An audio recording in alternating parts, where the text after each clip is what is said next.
Welcome to the Peds NP, Pearls of Pediatric Evidence-Based Practice. I'm your host, Dr. Becky Carson, pediatric nurse practitioner and clinical assistant professor at the Catholic University of America in Washington, D.C. Thank you for joining us again in our Acute Care PNP faculty series, co-written by outstanding faculty from renowned universities across America. Our practical approach, adorned with pearls of wisdom founded in the scholarly literature, is intended to help you build functional skills from conversational commentary that can translate to your competency-based education or bedside practice.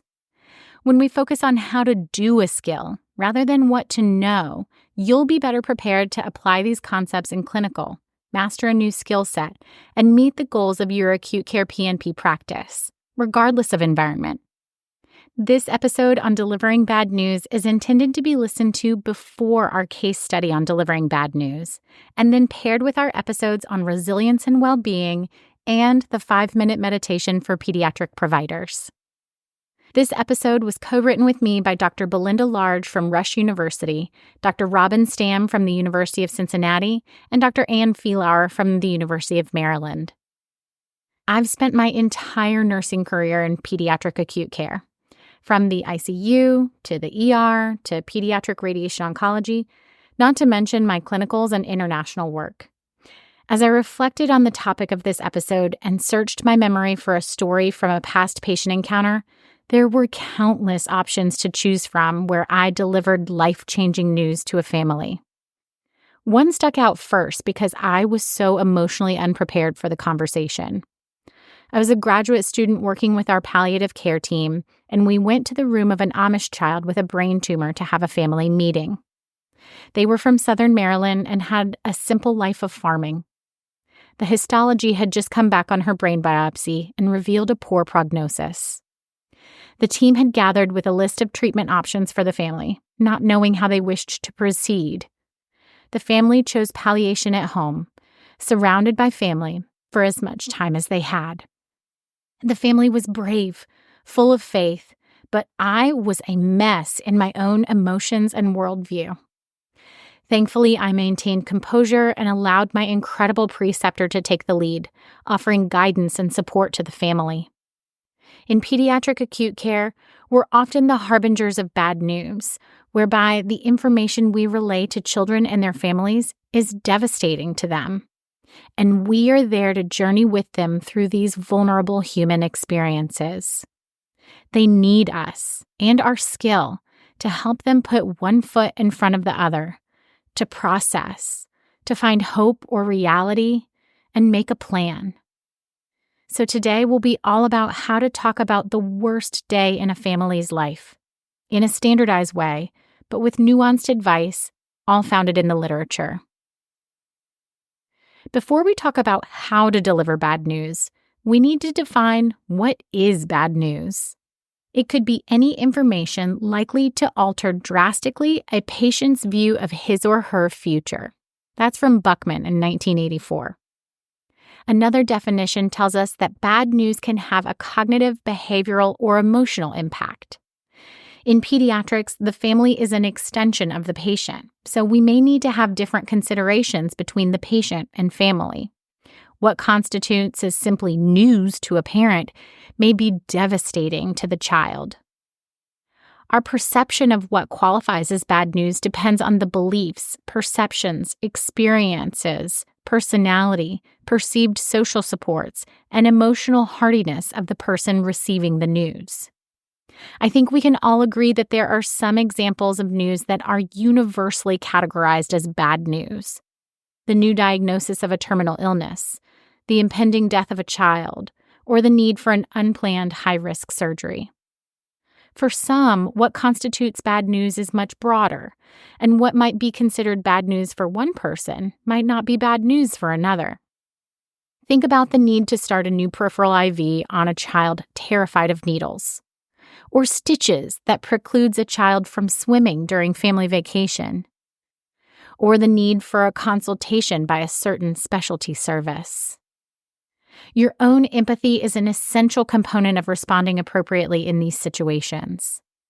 You have to consider the needs and reality of your patient and their family, independent from your own experience as a seasoned healthcare provider. We often have repeat exposures to the most difficult situations that may result in normalizing an event. We're not jaded or immune, but we know what to expect. So we need to always approach situations with empathy and remember that most of our patients and their caregivers are not healthcare providers and likely have a very different perception of the same experience. I'm a realist, and while that still includes a positive outlook on life, it also comes with a healthy dose of assuaged expectations. I'm cautious never to say, it's going to be okay. But I have lots of compassion, perspective, and a focus on quality of life. Imagine having a terminal illness and no one told you the poor prognosis. That was the norm for patients until the late 1970s. Imagine someone making decisions for you without your informed consent. While this may seem bonkers to our modern ethos of transparency, beneficence, and non-maleficence, 20th century physicians were actually instructed to make decisions for their patients and avoid gloomy prognostications. So they didn't deliver bad news to their patients, and as a result, the skill was ignored, along with patient-centered care. Medical advances and ethical standards have since improved significantly, but we're still working on the best ways to deliver bad news, whereby the provider discloses the full scale of health problems. It's hard to be the bearer of bad news. Providers can feel helpless, confused, sad, or burdened as they grapple with their own mortality, bias, worldview, or overall discomfort with disclosing a poor prognosis. Many healthcare providers lack training in this area or have not been exposed to disclosure and goals of care conversations, and don't even know where to start a difficult conversation. With all this bad news today, I have some good news for you. There's a framework that was developed to help deliver bad news. The SPIKES protocol is the most well-known framework for healthcare providers to better understand how to deliver bad news while maintaining an empathetic presence with their patients. SPIKES is an acronym that stands for setting, patient perception, invitation, knowledge, exploring or empathy, and strategy and summary. If it's hard to remember all the details in SPIKES, just remember ask, tell, ask. The rest of the episode will explore the components of the SPIKES protocol with advice on how to incorporate it into our pediatric acute care practice. In the next episode, we'll discuss a case study where you can practice these skills, and we'll follow it with how you can take care of yourself without ending in burnout or compassion fatigue. All right, let's get started. The S represents setting up. Make space, physically and mentally, and do your homework. In preparation, meet with the team and decide what the goals are for this discussion. What's the message you need to get across? Make sure you're current on the state of the patient and anticipate some of the common questions. Gather consensus from the various perspectives on the multidisciplinary team so that there's a unified voice that avoids confusion or fractured plans from different service lines. Then decide who will lead. You just may be the best person for the job. Arrange to have a private space with minimal distractions, like a family lounge or conference room. In some cases, the patient's room might be the best place, but be sure to ensure privacy if multiple patients share the same room. Every person participating in the discussion gets a chair, so you're all on the same eye level, unified in the discussion about the best plan of care for the child. Consider having tissues available, as difficult news can trigger strong emotions. Clear your schedule. The family needs ample time to absorb the bad news and the space to ask questions. That means distractions should be avoided, so a teammate not participating in the discussion may be designated to hold phones and pagers if they can't be silenced. As you gather the team in the room, make sure that each person present is an essential presence to the discussion and support of the family. This is a potentially devastating conversation, not a weird rash that everybody should take a look at. The family deserves the dignity and respect of a private conversation with the care team. That can still include students, especially if you were a valued member of the child's care team. And depending on the age and/or developmental level of the child, that may or may not include the patient themselves. Particularly surrounding concepts of autonomy and assent, even children who are minors should be encouraged to participate in conversations regarding their diagnoses and care plan. Another essential participant is a support person. This can be a member of the extended family, a close friend, a favorite nurse, or a member of the interprofessional team for support, like a chaplain or a social worker. This designee can provide support after the provider has completed their part of the meeting.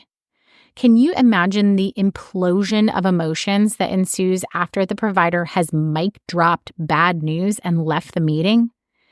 The patient or caregiver feels stunned, devastated, and it could take a long time to come to terms with it. But you've got a list of consults and 3 pages to return. That's why it's vital to have support staff and/or family members to partner in coping after the delivery of bad news. The room is ready. Everyone is here. It's time to share the bad news. Start the meeting by introducing everyone in the room and their role in the meeting. The P represents the patient or caregiver's perception or understanding of their disease. Invite the patient or family to share a summary of why they're there. This is helpful for a few reasons. 1, it empowers the family to participate and engage.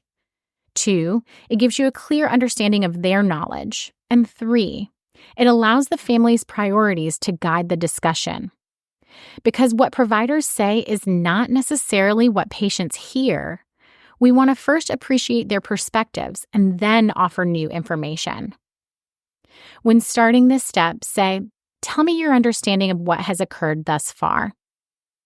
You may need to ask clarifying questions before giving any medical information or updates. If gaps in knowledge are identified, you will soon have a chance to correct misinformation or give additional information so that they understand the full situation and possibly the gravity of the circumstances. You may need to ask questions that unveil their health literacy, spiritual beliefs, any denial or wishful thinking of the situation, emotional withdrawal, or unrealistic expectations where their goals don't match the medical treatments being offered. The I represents invitation. Ask the patient and caregiver if it's okay to proceed. Can I share with you the test results now? This is a time to ask what they would like to know, which offers space to guide the discussion or delay the conversation until later, if allowable. Are you someone who likes all the details, or shall I just share the high points? Ask about how they learn best. Do they like information reinforced with written materials and/or videos? Remember, we all have different learning styles and often require other methods of learning to remain engaged and reinforce information received. Ask patients and caregivers what timelines are most helpful for updates or changes in the patient's condition. Do they prefer a lot of advance notice when possible, or do they prefer a just-in-time learning of changes to the care plan? Consider whether there's anxiety in the caregiver that would be helpful to address by connecting them with resources for support. The K in spikes represents knowledge. Briefly summarize what has been discussed thus far, then disclose the medical facts that will help them understand, with compassion and honesty. A warning phrase like, "I'm afraid the test results didn't have the news we've hoped for," is controversial. For some, it highlights the importance of the coming sentence. For others, it can hyper-focus the next phrase to the neglect of the whole conversation. Speak slowly, in small portions, and pause frequently to allow time for questions. Use their questions to guide the depth of details provided. It's important to respect their need to process the information and recognize that this conversation may be one of many conversations to come. Most of the time, the initial conversation is not the time to cover every possible option or piece of information. The E in spikes represents explore. Explore refers to your exploration of the patient or caregiver's emotions, thoughts, and reactions to the bad news. This place in the discussion requires the healthcare provider to exercise empathy with the patient and family. Remember, empathy is not being sorry. Instead of, "I'm sorry," try statements like, "It sounds like you're really worried about this, that, or the other." Or, "This must be a tremendous amount to deal with." It's tempting to place a hand on the shoulder of a patient or caregiver during times of emotional distress. Everyone is different and can react in many different ways to difficult news. Establish rapport. Read the room. Watch cues like body language and eye contact. But you could always ask if signs suggest that they might appreciate a caring touch. Be in the moment with them. Ask questions to help elicit more information about how they're processing or reacting to your information. What are you most concerned about? Or, what can I explain in more detail for you? Make valuable space for silent pauses in the discussion, and try to avoid filling those silences due to your own discomfort with the situation. Those pauses allow the necessary time to process the information. Respect the family and allow time to grieve, whether that's in the form of tears or frustration. This is an opportunity for the healthcare provider to listen without interruption or judgment. It is appropriate to ask whether they want to continue the conversation or end at this point. There's no benefit to continuing a conversation if the patient or caregiver's mental and/or emotional state prevents the information from being received. The last S in spikes stands for summary. When you determine it's an appropriate time to end the conversation, which might be earlier than expected, provide a summary of what was discussed. Make sure to repeat key information and also give them an opportunity to ask more questions. It's good to give clear expectations that you anticipate future conversations. Then outline the next steps, action items, and timelines with them. Next steps will depend upon the conversation and the mental and/or emotional state of the patient and caregivers. It may include only the plan to have another conversation on treatment options or care plans. Keep the patient at the center of the conversation. If the news you're sharing requires time-sensitive treatment decisions by the patient or caregiver, it's essential to share your expectations about next steps and provide enough information for the decision-making process. They should be provided with a way to reach you, like phone numbers or MyChart, so that it's easy for them to ask more questions or communicate their decisions.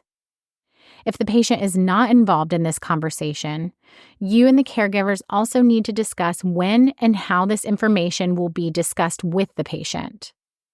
Lastly, document the conversation in the EMR. Key summary points, who was present, and the next steps or action plan. After ending the conversation, healthcare providers should update the entire care team who's involved with the patient's care, including consultants and subspecialties, with a summary of the conversation, the action plan moving forward, and any other important information from the conversation.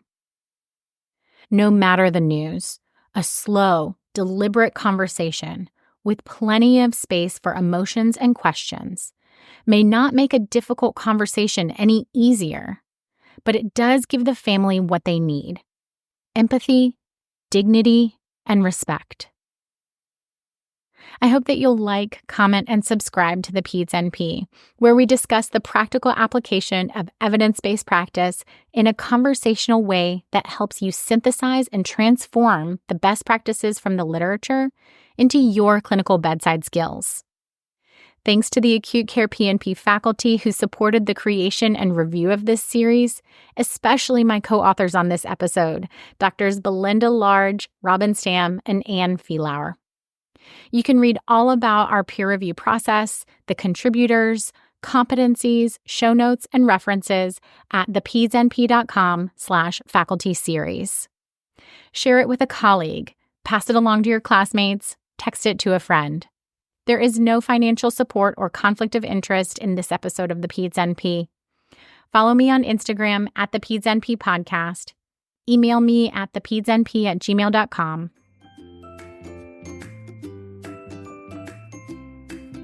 Remember, this isn't just a podcast. It takes practice and empathy to get good at delivering bad news. I'm Becky Carson. Take care.